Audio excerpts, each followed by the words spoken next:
And let me just transition this.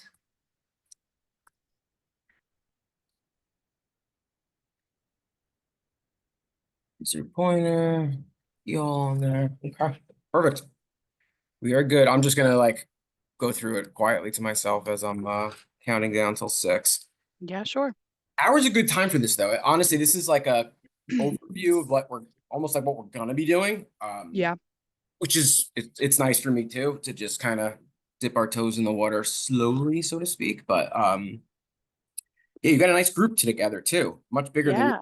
first time, which is good to see. Yep. People are definitely showing interest, which is really good. Yeah, that's great. Really good.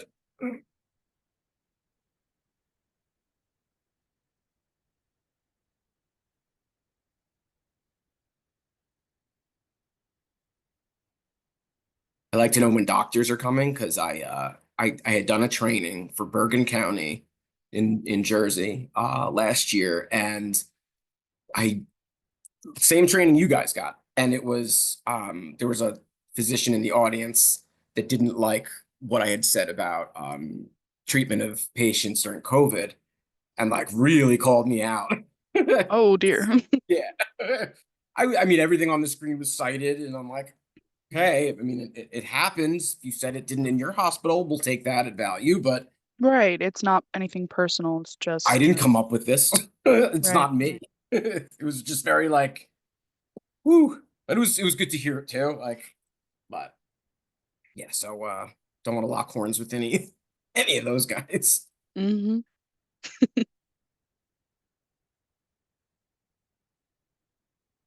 Yeah, we definitely have a variety of people, which is really Yeah, cool really, also. really nice mix.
Recording in progress.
We'll probably just give it a couple more minutes to give some people some time to jump into the call.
Okay, so as people are kind of still trickling in, I'll just take the opportunity to introduce myself. I know my camera might say that I'm Satori, but I'm actually Sonia, and I'm the new workforce specialist here with the MRC. And we're so thankful that you are joining us this Monday evening. We are really excited to kick off this webinar series. And it seems like a lot of people are attending tonight, so that's really exciting. So thank you. So we have Jason here tonight. And I don't know if Jason, you want to take it away if you're ready. Yeah, sure. Why not? I'll Awesome. talk slowly if I still see the number going up a little bit. Sure. And nice to see your face and speak to you via this way. Hi, everybody. My name is Jason Reckman. Um, I am the Strategic Development Director for IDD Services at AmeriHealth and PerformCare. But really, more importantly, and I wish I had written it here, and I'll make sure it's on my next PowerPoints, I'm also a MRC volunteer.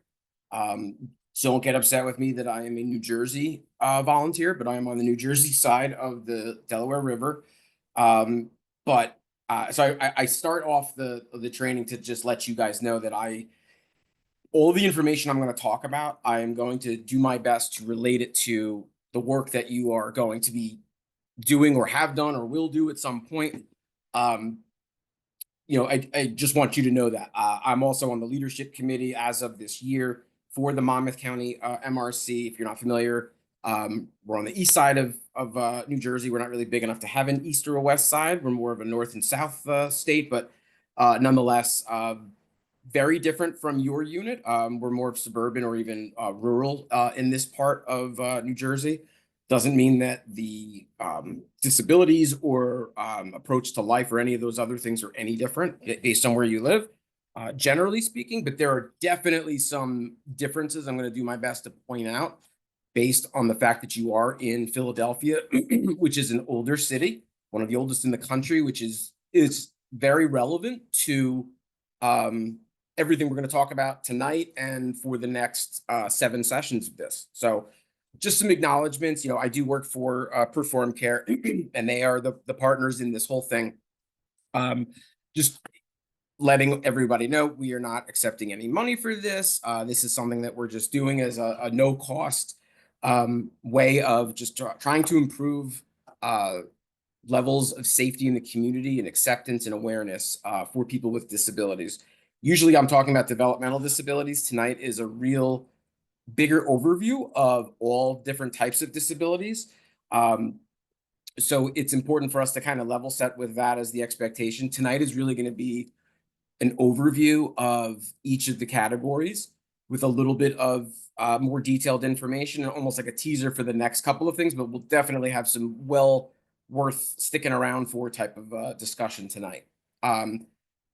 My style, if you haven't seen me talk before, you'll see stuff on here on the slides. I do my best to not read to you. I like to give stories or real life examples of things and provide for you, different types of infographics that look like this.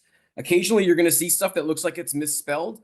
It just means that I found it in England, and that's how they spell certain things. And sometimes infographics work better visually for people, especially when we're talking about disabilities, which is why I personally like to use them so much, professionally speaking. Okay. So having said all of that, we'll just jump right in. We have just till 7. So, without further ado, I'm just going to jump right in there. So disabilities, speaking categorically, are vastly different from one another, but they can also, obviously, there can be overlap, and there often is overlap. And that's an important thing to know as we progress down the line with different types of specific disabilities and disorders once we get into that. But just looking at from a top down, before we get into categories and classifications, it's important for you to know that what you're seeing here is important, but the memorization or facts or any of those things, really the best thing you can do is just sit back, listen, try to apply whatever you're hearing to things that you may have seen as an MRC volunteer in the past, and try to just make those connections in your head as I'm talking, instead of trying to sit here and memorize or write things down. This will be made available for everybody, and I'm 99% sure we are actively recording as well. So again, just kind of sit back and listen. When we talk about disabilities, we usually think of physical disabilities. In fact, it's what's pictured here as somebody in what looks like to be a power wheelchair or some kind of mobility device that's helping them. And it's natural for us to do that as people because we categorize with our brains visually what we see in front of us. And typically we make assumptions with our brains that disabilities may be more or less severe than they actually are. And it's very difficult for us to turn that off, which is why it's important to come to things like this and see the other types of disabilities and disorders that are out there. You know, alongside physical disabilities, and again, we'll get into some specifics as to what that specifically looks like. We have sensory impaired disorders and disabilities, which also touches a lot of these different facets.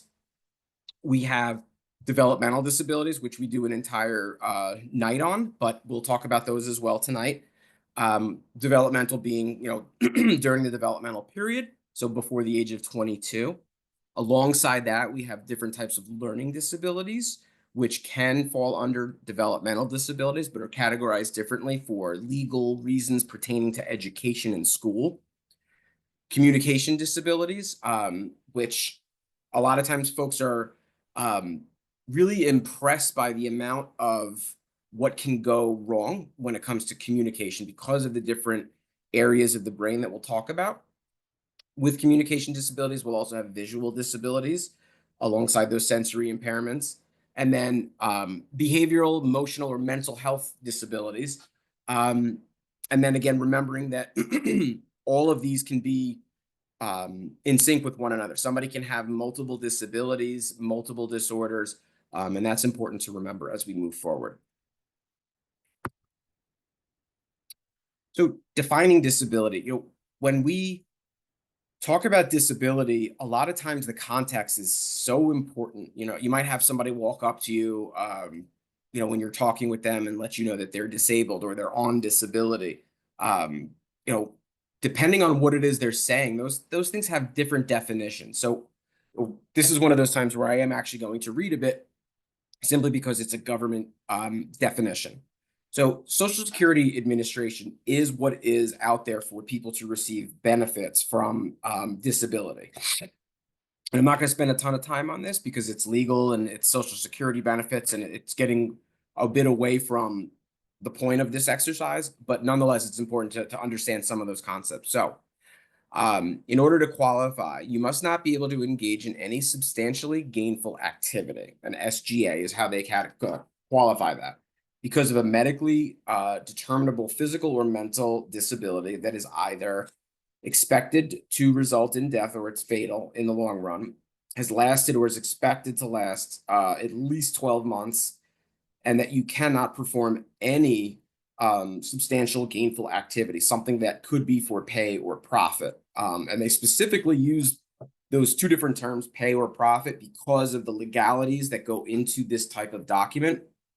They're specifically teasing out here the difference between running a business and not necessarily making an actual profit on the business or just being paid in general. So either way, if you're quote unquote on the clock working in any setting that is expected to at some point make a profit, that also counts as something that you should not be able to do during this period. You may have also heard people talk about gainful employment. That word gainful is coming from this definition. It's important to think about when you are talking with people that might be in front of you for a number of different reasons, and we'll get into that shortly. But again, none of this can get done, but also keep in mind, this isn't necessarily a permanent thing. People can come off and on disability, collecting benefits, as things get better or worse, things can change. Someone can get disability for one thing, they can improve and go back into the workforce, and then something else can happen down the line, not even related to that. Trauma can happen. So it's not a all in or not kind of thing, which is good because not everything about the government is always like that. As far as being, I would say, is being flexible. It doesn't mean people with disabilities are disabled in the eyes of the law. So as we define this out a little bit more, we'll see more of what that looks like. You can have a disability that is temporary and that you don't need to get into these types of benefits. Again, this is a legal designation for government benefits, not necessarily a medical label.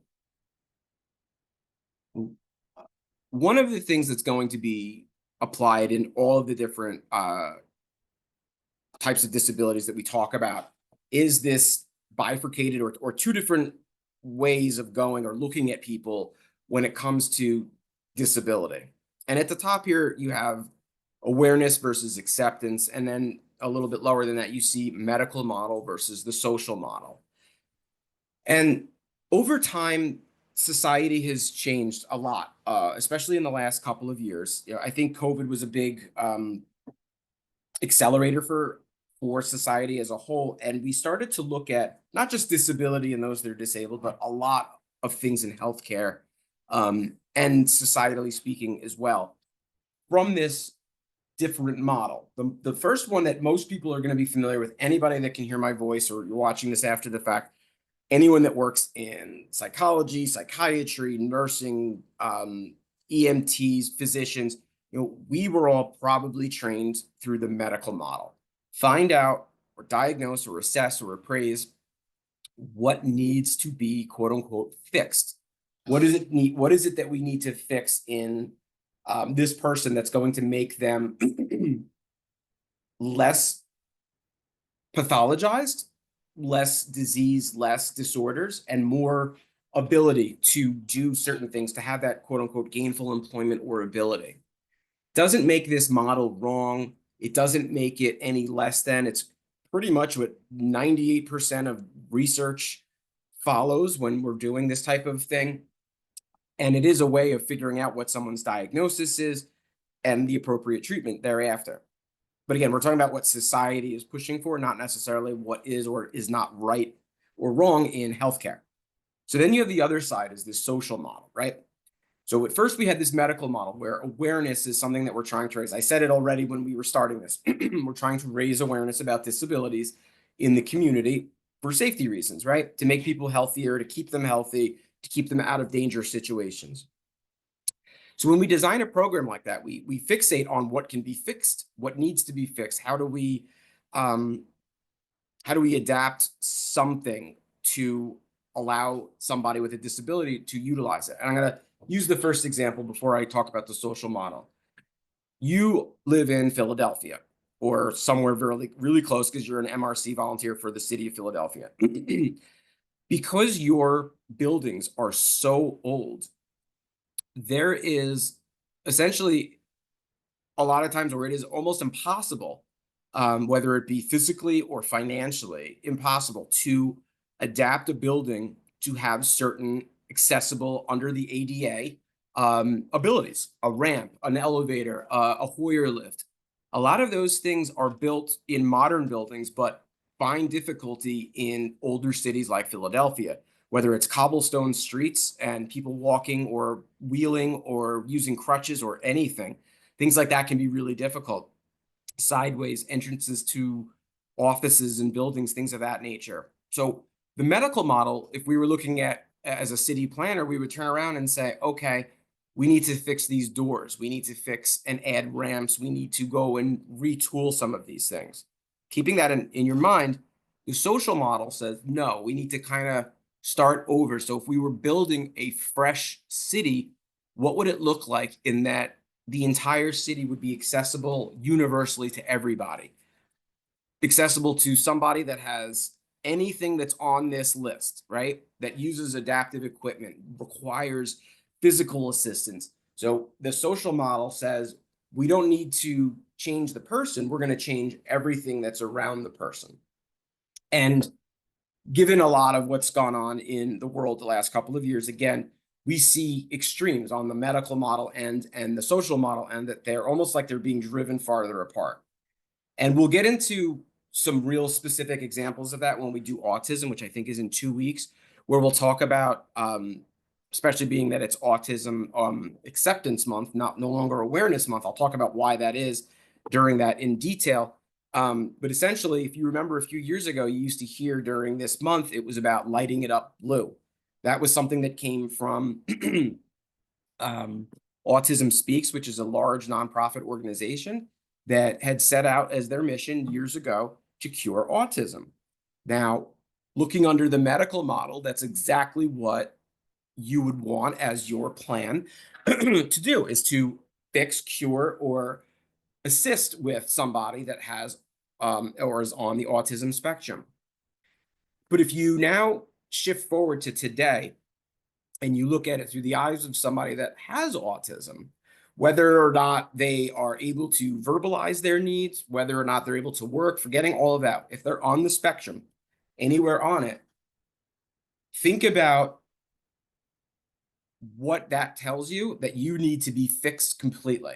You know, it's not important for you to know how I personally feel about these things, but I'm going to put it back on you guys to think about, is it really about fixing what's wrong, everything about me that's wrong?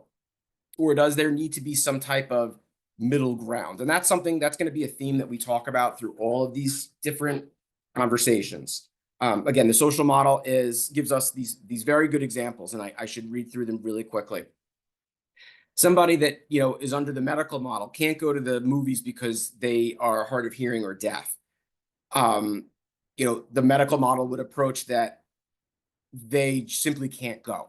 It's not a place for them. It's not an activity that should be warranted. Obviously, that's a bit extreme, but it's to illustrate the point that the cinema could easily provide closed captions or and put them up on the screen itself, is what this is advocating for. Now, everybody in the theater is getting the same exact experience, whether or not you're able to hear things.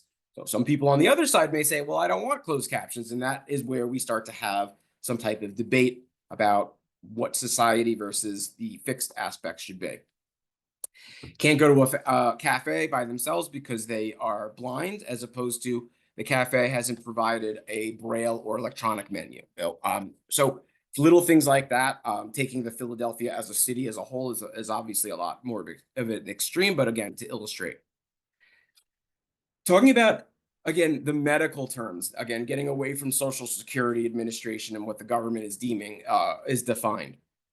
And we use a quick example of a patient with a form of cerebral palsy called spastic diplegia, which makes a person's legs very, very tight. The muscles can tighten up quite a bit. You may have their legs are crossing at the middle. It's simply very difficult to move, painful, cannot stand or walk at times or all the time. Just setting the idea for you here. So what is an impairment? Impairment is in this case, is the inability to move the person's legs, inability to bear weight on their feet is an impairment. Without orthotic surgery or any other assistance, that impairment then becomes a disability. Back up a second. You see that I have glasses on.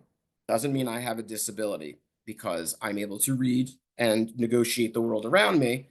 So what did I get that this person maybe didn't, right? The intervention for me is simple glasses, right? That's all. It corrects the issue. It does not elevate to these new things.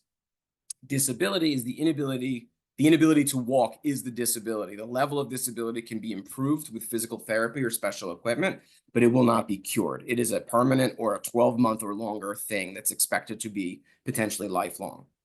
Then we get into the disabled. What does that actually mean? And that goes back to the work requirements and definition. Unable to work due to the severity of a disability.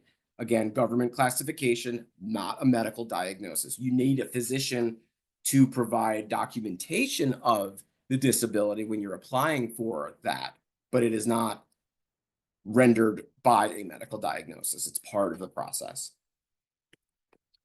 Adults living with disabilities in general are more likely to have depression, obesity, more likely to smoke, and are, I can't move this thing for some reason today, and are more likely to have diabetes. All of those comorbidities feed into themselves, right? Somebody's depressed, they might smoke to self-soothe. to self-treat. If somebody has diabetes, they might be obese because it's type 2, or they may be obese because they're depressed and they don't go out and don't do active things. All of those things can mix together and all can be present at the same exact time. Obviously, making things significantly more difficult for that person in their day-to-day living. So when we talk about these things in general, look at the differences between the general population of people with disabilities. And this is a specific research study that's pulling these out specifically. But again, almost triple people with depression over people without disabilities versus with disabilities. So when you have somebody that is clearly disabled, you can see that there's a physical disability, or they have some type of augmented communication device or something like that. When you're physically at a flu clinic, or you were deployed because of some type of disaster going on, and you're at a shelter, keep an eye out for people that are looking like they have some type of disability. Not that somebody's necessarily automatically has any mental health needs or anything like that, but it's some insight. It gives you a little bit of an idea as to who you're talking to and what they might need out of you. Sometimes it goes more than just what's being asked of you. Sometimes a conversation might be something that might be helpful, and that could be something that can really help that person. By the time somebody's coming to see us MRC volunteers, they've gone through a lot. If it's non-prevention, if you're reacting, you've been deployed for something specifically because something happened. All of these things listed here are now that much more being pushed to the back burner for people, because they're going to have to deal with whatever's in front of them. And that's where you come in, where you can potentially help them with those things. But keeping in mind that these things live in the back of their mind. So they might be on medication for these things, and they may not be physically able to get it. Diabetes, you might need to give them reminders about blood sugar, or they don't have the ability to test. That might be something that needs to be provided, or they need to be reminded. Smoking, shelters unlikely to have smoking, certainly not indoors.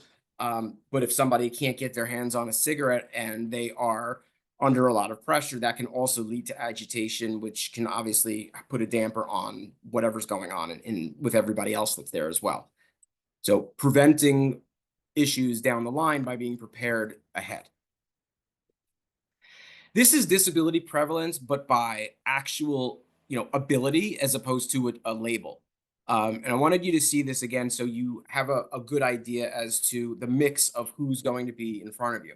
Because this is the general, out of the entire general population, these percentages. So when you're looking at people that are going to show up to your shelter, it'll be a little bit more skewed as well, because people that show up for MRC deployments that need things, that need that kind of assistance, are more likely to be in communal living, meaning that they might be in group home or supervised living situations where they're required to live like that, because these varying issues are that much more severe than the next person. So take these numbers as the probably bare minimum that you would see coming into your shelter. So again, for every 100 people you've got in a shelter, almost 4 of them are going to have issues with dressing or bathing. Now, why is that important? If you see somebody that's having difficulty getting dressed or bathing, or they look inappropriate, their clothing's on backwards, or they're dressed inappropriately for the season, that's important for you to be able to identify that and try to intervene with kindness. So what does that mean? Walking up to somebody or getting a coordinator to ask them if they need any assistance specifically with that, if that's something that you're willing to help them with, or help them walk through it, get the right materials, whatever it is that they need. But again, it's important that you know that these people will be at your shelter, those with the most severe. And same for all of this, 4.5, 5, 4.6 for vision, being completely blind or serious difficulty seeing. And these are separate from each other. So you can have, again, like I said earlier, it could be 4.6, and somebody might be also having specific issues with self-care. Self-care could be, issues with self-care could be because of visual issues. It could be because of cognitive issues, mobility issues. It's more than likely to cross several different areas. Same thing with hearing. deafness or difficulty actually hearing makes things difficult. Obviously there's ways to communicate with people, even if you don't know American Sign Language. If they don't know American Sign Language, you can write. If they're unable to understand written words, there's still pictures. There's different ways of ascertaining things, especially when people have more serious communication disorders, which we will jump to shortly. Independent living, people aren't able to do certain things on their own. So this might mean more like they're unable to go understand what they need to do in a grocery store. They may not understand or be able to participate in financial transactions. And again, it may not necessarily be because of a cognitive issue. It could be because of several other things if they are not given or provided the proper support that there is in need of. So again, independent living, brings my eyes right over to cognition, but it isn't necessarily just that. And then cognition, talking about serious difficulty in remembering, concentrating, making executive level decisions, being responsible, and understanding what is going on in the world around you. This is falling under the intellectual disability area, but just because somebody has or doesn't have an intellectual disability doesn't mean they don't have a learning disability or something similar where they may not be able to understand something the way that you're explaining it to them. Sometimes people may need something a little bit different, explanation-wise. Sometimes it could simply be that they are not understanding metaphorical or figurative language as opposed to concrete or literal language. And then the biggest piece of everything is the difficulty with mobility, which also will have an impact on all these other areas. Difficulty in walking, climbing stairs, physically transferring from bed to a chair, to a toilet, to a shower. Again, all those things are going to mix over here with self-care and have a crossover effect on one another. Getting to the next specific subtype, again, we're going to do a whole series, a whole night just on developmental disabilities. But to go over it, you may have seen this before if you've seen me before. Developmental disability, just visually, again, falls under the broader category of disabilities in general. But disability will always be present before the age of 22.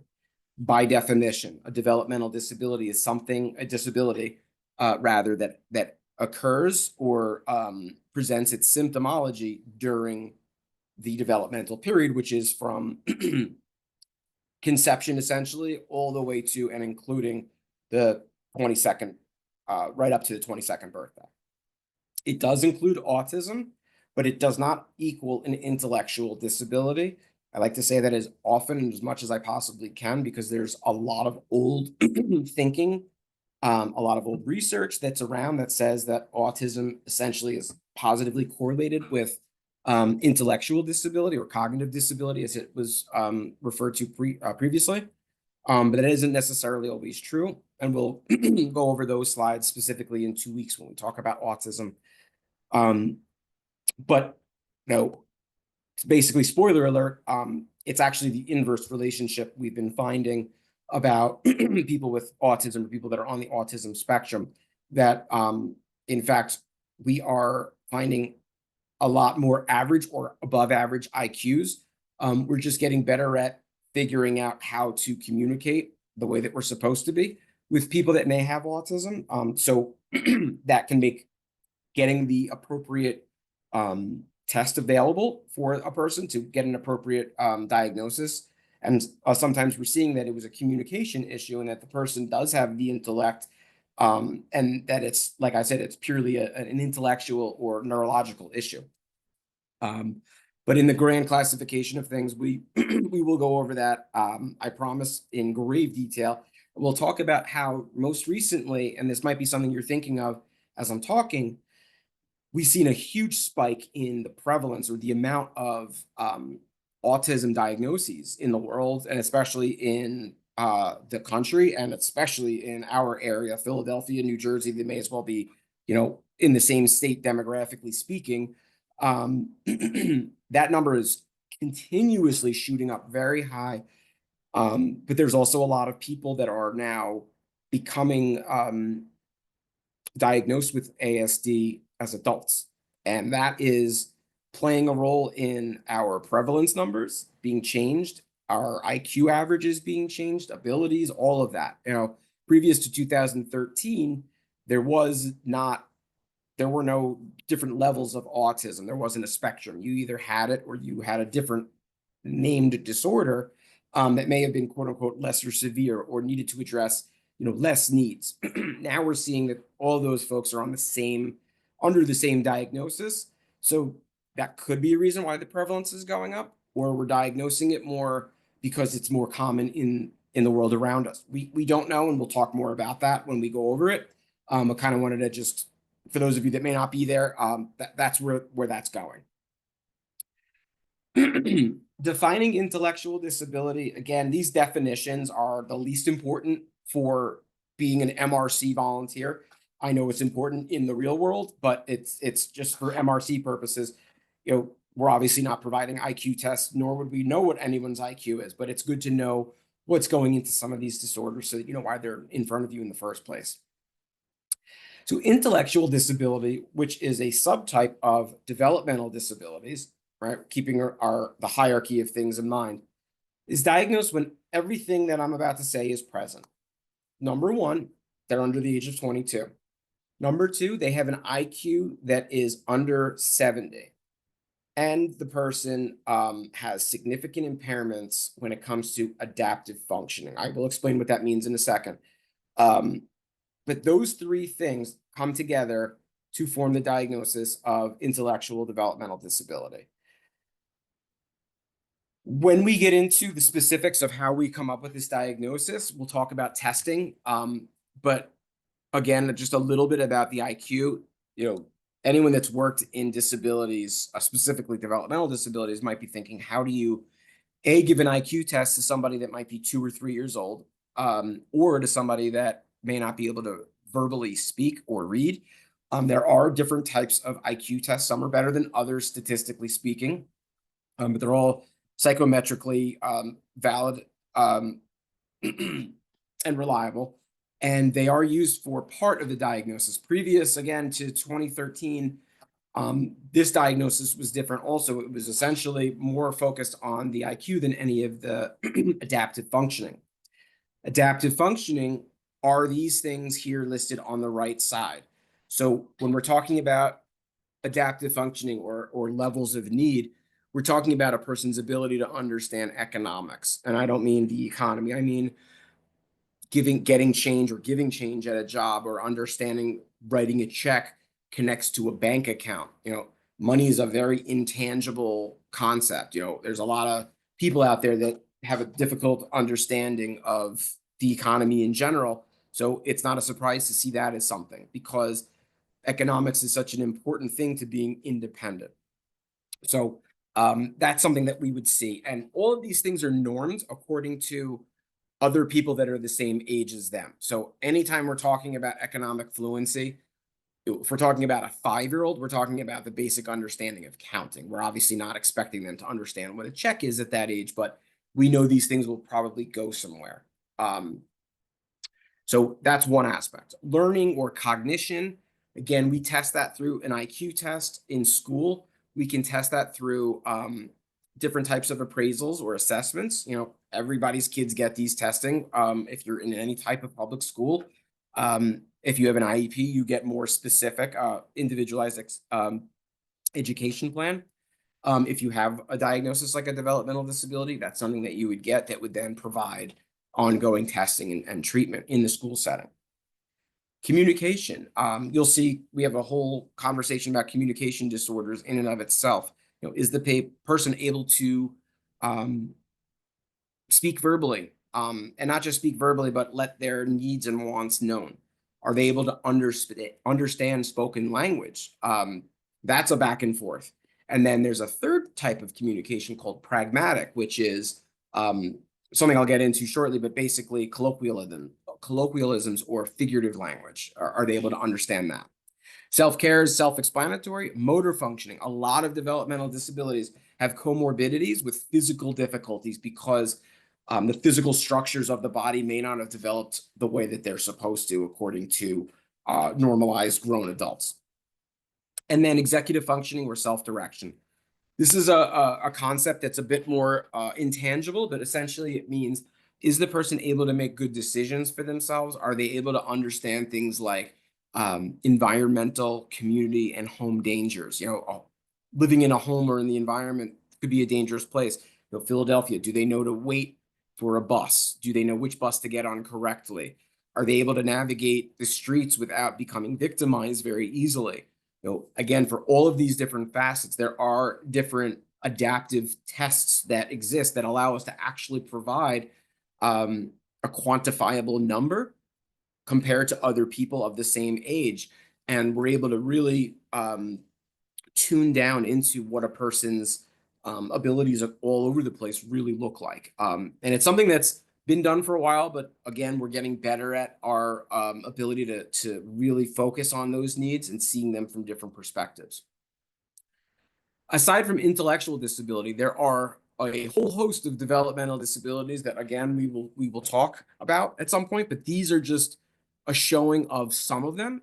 Intellectual disability in and of itself is a developmental disability. Down syndrome, again, just to make you understand, that's the diagnosis that is a developmental disability. If somebody with Down syndrome has a severe cognitive impairment, like you might be thinking right now, they have a second diagnosis of intellectual disability. Having Down syndrome does not automatically make you have an intellectual disability. Same thing, same explanation. I'm going to keep coming back to it.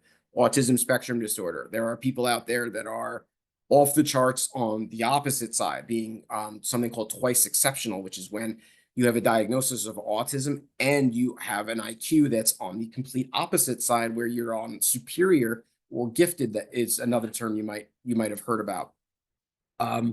That whole thing, it's called 2E or twice exceptional. It's a school-based term that we'll talk about again in a couple of weeks when we go over this, but it's a very interesting thing to see because neurodiversity, which is another concept that comes into this whole thing, it plays a role in that as well. So there's so much information that's out there that you're going to have or have already had in front of you. And if you don't know somebody with a developmental disability specifically, chances are you've worked with somebody that does, the percentages and all that, you probably do know someone and you may not even realize it.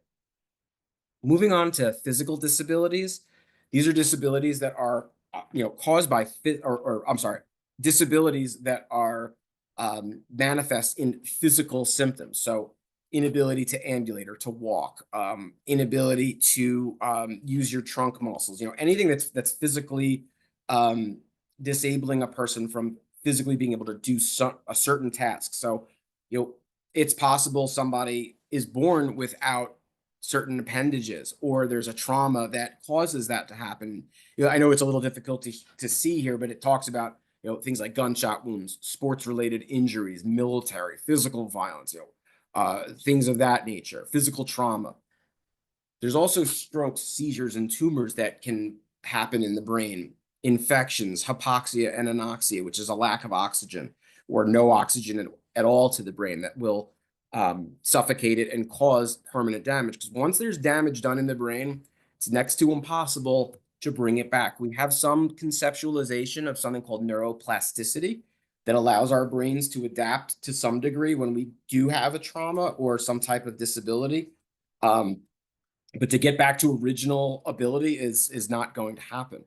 And then we have degenerative diseases like multiple sclerosis, or ALS, Lou Gehrig's disease. These are things that happen, from within. And again, neurotoxic poisoning, it's fancy talk for being exposed to things that, bad chemicals or toxins, and that includes alcohol and drugs. So lots of disability can come, again, that 12-month or longer, expected to be lifelong, can come from a whole host of different things. And you have a picture of the brain here, and I thought this was the greatest infographic until I started talking about it out loud 2 minutes ago. One of the things that it doesn't show here, I said it earlier, and it throws me off a little bit, is, again, you could be born or lose limbs, your legs, all of these things can still happen to other parts of your body. You can lose your fingers, you can lose your eyes. There's so many different things that can happen to not just your brain, but to the specific parts of your body. So it's almost like people are at risk times whatever those things are. A lot of times we actually use these things in psychology or psychiatry to rule out certain things that are suspected to be potentially mental. I'll give you a really quick example. I had a person come in. I used to work in an emergency room doing psychiatric consultation on people that were going to be potentially committed against their will, involuntarily hospitalized for inpatient psychiatric. And part of my duty was to make sure that, all the medical was ruled out first. I am not a physician. This is something that should not be placed on mental health therapists. But sometimes we had to think outside the box. So I'll give you a quick example. We had a woman come in, 40 something years old, had never had any major mental health issues. At least that's what she told us when she walked in the door. She was medically cleared. All of her vitals looked okay for the most part. And when she came into the psych part of the ER, it's a secured area because of things that people can use to hurt themselves or other people. And we truly were baffled by her because she was able to talk to us as clearly as I am to you right now. But she was telling us that she brought herself to the emergency room because she started seeing things, she started hearing things, and she started feeling things, right? So usually when you're in the psych world, people hear things, people see things. That's psychosis. Command hallucination, a voice telling you to do something is extremely rare, but it's what you may have heard about because of TVs and book and or unfortunately potentially in your own life. What happened was she came in and was complaining about those things, but the third thing that made us go was the fact that she was physically feeling something. And I'm going to tell you exactly what it was. She came in again talking to me just like you are. She knew what day it was, where she was earlier, all the normal questions that we would ask a person. She tells us that back in her house, in her kitchen, she was making dinner for her family. Again, this is a person with a 9 to 5, a husband, not adult, older children at this point, but not adults, that all of a sudden started seeing a very old looking like bassinet that was holding a very bloodied looking child. This is in her brain. This is what she's thinking.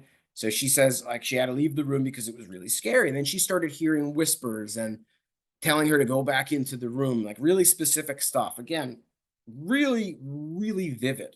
Again, it's usually a lot less than that. Sometimes in psychiatry, when somebody tells me, the most common thing I've ever heard somebody tell me, they're seeing things, they're seeing shadows on their peripheral. And usually when they're hearing things, it's not what they're saying, but it's how loud it is. And they usually can't make it out. But I've had people tell me that they're hearing specific things. And then what was the kicker was she was physically feeling a severed hand. If you remember the show or the movie Addams Family, which is literally the hand that walks around, she saw that on her shoulder and she was physically feeling like it was pushing her out of the chair. All of us, including our very, very educated, board certified psychiatrist, trying to figure out what this is. We have the ER physician, we got nurse practitioner, we got everybody trying to figure out what this is. So we decide she wanted to sign herself into the hospital. We decided let's slow down. Why don't we keep you overnight for observation? We'll see you tomorrow morning, see if anything goes away. So the next morning, she's not repeated anything. She hasn't had any more new symptoms, but she's still very terrified of what she went through the day before. And then for some reason, she was just a little bit more clear. And she tells us that she had, the doctor goes in and asks the same questions again that he had done yesterday and asks, were you on any medication? Have you ever been treated for any mental health? She's like, well, that's my primary doctor. So I didn't think of it yesterday, but I've been on, and she named a very specific antidepressant that is very, very widely spread as far as prescriptions go. And she said, but she stopped taking it about a week ago because she felt like she didn't need it anymore.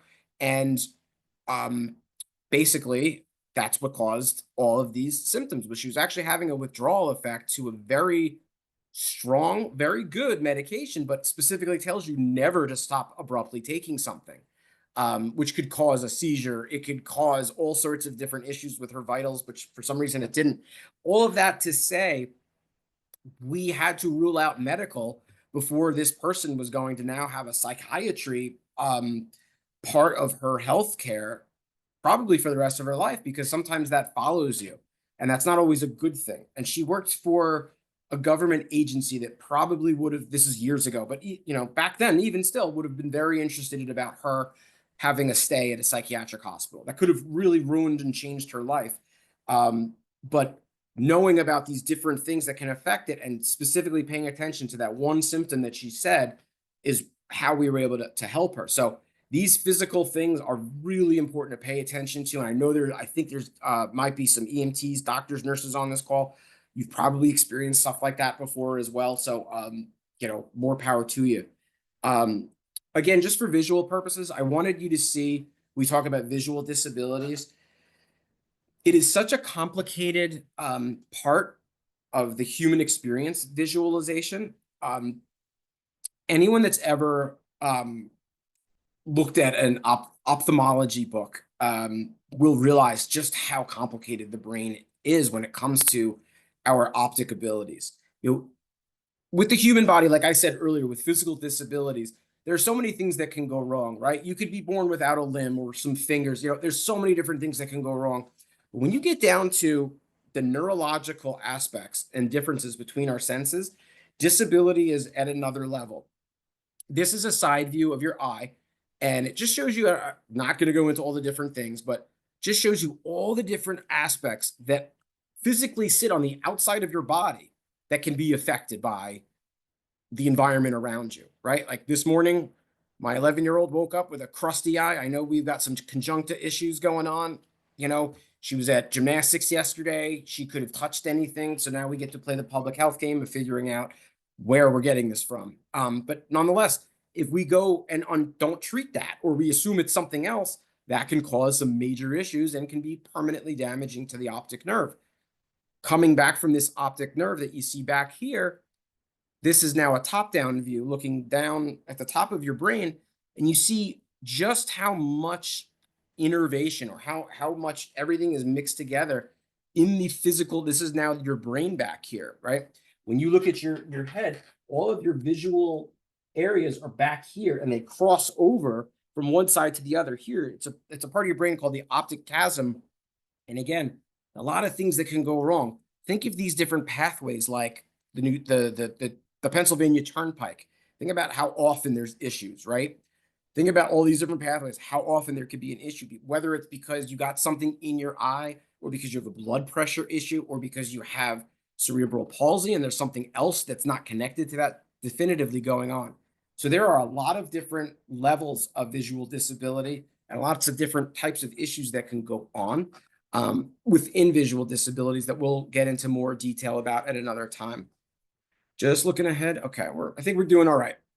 Communication disorders and disabilities. This is something I'll definitely go over specifically more about in developmental disabilities, because it's a very big portion of that. And I'll also cover it in the autism discussion. But receptive language, just defining that for you, again, not the important thing. The important thing is realizing there's different types of language processing. And the person that may not be able to communicate with you may not be doing it because you're not communicating with them the way that they understand. So receptive language.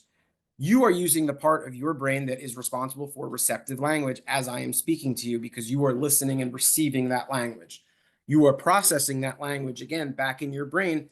And as I'm speaking, all the different parts that are responsible for language are popping up, which include memory and speech. Those are different areas that all come together for that experience.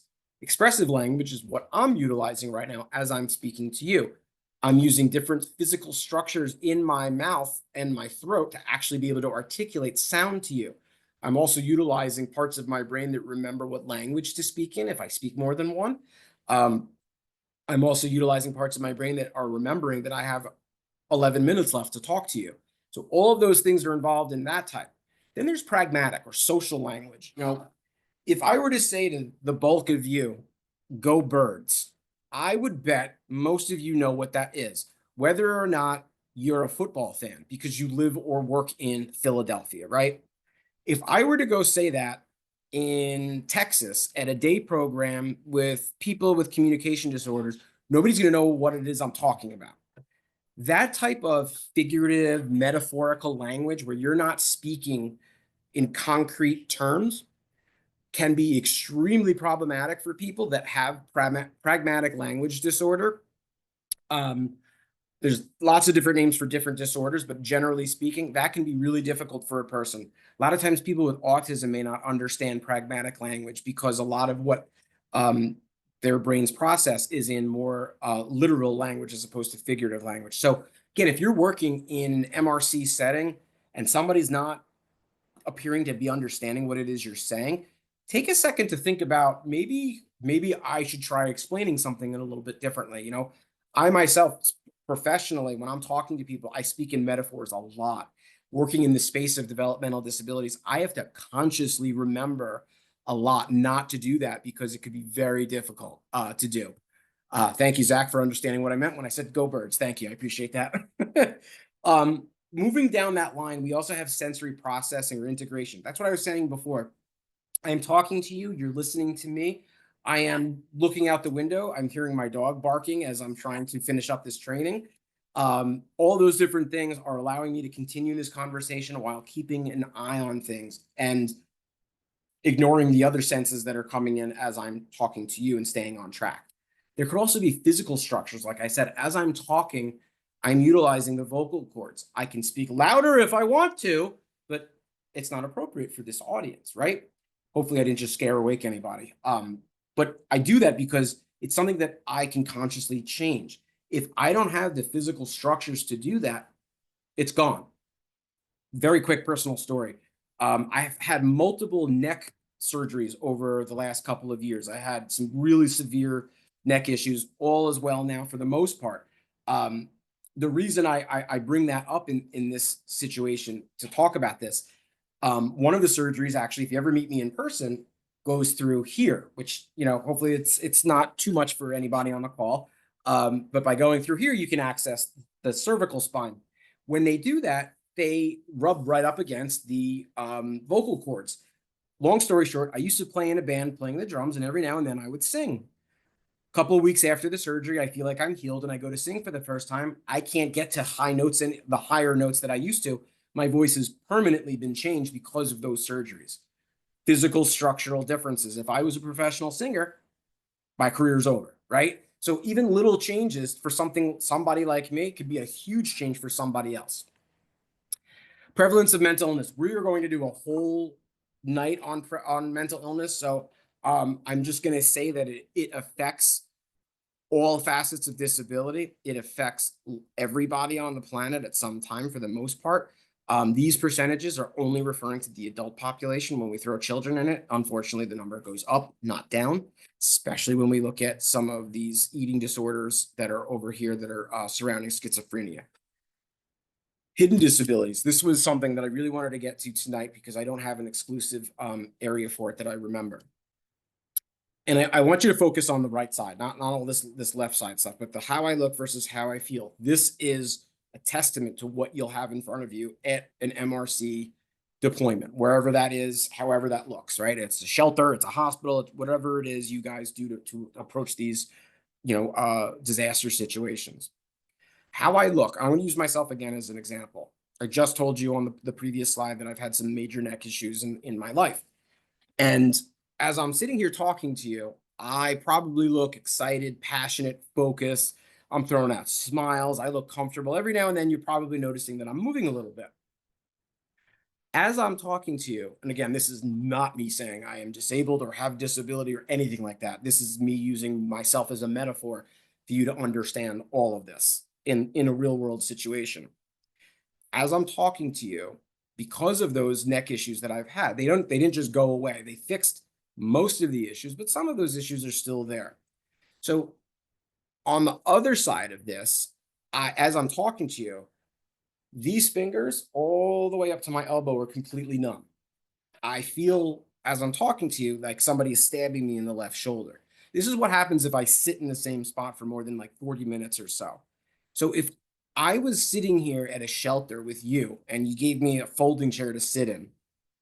After time, I might start to look a bit more agitated and irritated. And my pleasantness with my smile, and I'm talking to you, and I'm trying to crack jokes to keep you interested for the next 4.5 minutes. But all of that is there on our best behavior. But once that goes away and you start to really understand how I feel, and I'm sitting in this chair now for 8 hours, but let's change the metaphor. It's no longer me and my neck. It's somebody that has some type of pain issue or a mobility issue, and sitting in a specific type of bed isn't helpful for them because they have a specific way that they have to sit up at night, all these different things. Picture that in a forced situation where there are no other alternatives other than being out on the street if they're facing a disaster situation. So it's really important for you to understand that how somebody is physically showing you their affect, what they look like, is not always how they feel. We all do this, right? We for the most part, we do this a lot at work. I'm doing it right now. But again, put this on a scale where people have gone through some type of trauma or disaster, and now they're with you in this unfamiliar place, in an uncomfortable setting. Now you're going to see everything we just talked about start to be a little bit more present as time, marches forward. So again, all the things on the left here: pain, mobility, loss of sensation in the nervous system, that can happen to somebody sitting, and it starts to do that to their legs to the point where it really, really hurts. Or they're much more severe and they are on disability because of the severity of their issue. And then mental, somebody that's extremely anxious may have difficulty doing certain things. That's going to affect people's ability to work and to be able to participate in things like that. Last thing, I'm glad I have a minute to bring this up. If you ever see, and you might start seeing this, those of you that I could see are Eagles fans, you might start seeing this tag in places. When I did some work to do disability research last year, and I found that international research, international disability work was a little bit more progressive, which surprised me because we're pretty progressive too. But people that were out there have started this hidden disabilities campaign. So if anybody has some type of disability, they don't want to tell you, they don't want to bring attention to it. They might just need an extra minute or two. Picture you standing at Philadelphia's International Airport at TSA, and you might have an issue. And this happened to me again. I'll use myself as a quick example. Sometimes my hands go numb. It's really hard for me to tie my shoes. Stand online at TSA, grabbing all of your stuff. You got to take your shoes off. You got to then go bring all of your stuff back over. Sometimes it could take me extra time to put my shoes together, to tie my shoes again. And sometimes I'm getting nasty looks from people like that want you to go away, go on, off with you go, because I may not look like there's something physically wrong with me. And there might actually be something that is an issue. If I were to have this hidden disabilities sunflower, and sometimes people have lapel pins, sometimes it's very subtle, but nonetheless, it's starting to come over into our airports as people are doing this and getting trained. And it might be something that hopefully you'll see at some point. If somebody has this sunflower thing, it means that they are identifying themselves as having some type of disability. What does it mean to you? It means give them the benefit of the doubt, give them an extra minute or two, maybe change up the way how you're talking. Ask them if there's anything you can do to help their experience be a little bit better. You may not be able to, but at least you're asking. Asking the question goes a lot farther sometimes than just providing whatever it is that they need. Okay. And we'll get into all of the things I talked about in so much more detail as we go through these things over the next couple of months. Got another minute or two if anyone has any questions. If you don't want to come off mute, feel free to throw it in the chat. And I'll stop talking for a moment and allow that. Anyone? Any questions or comments? Fascinating discussion. Thank you, Rosemary. And yeah, I hope we can keep going with this. And as we move forward, I'm going to bring the audience into the conversation. There's a lot to get to tonight. It won't be this fast-paced normally. So I say that to you all to say thank you for attending. Go Birds. My Jersey people might not like me because I think I'm a little closer to where the Giants are, but you guys should like me, so go Birds. Have a good night. Thank you all. I And did Sonia, see that Nancy or Marilyn, sorry.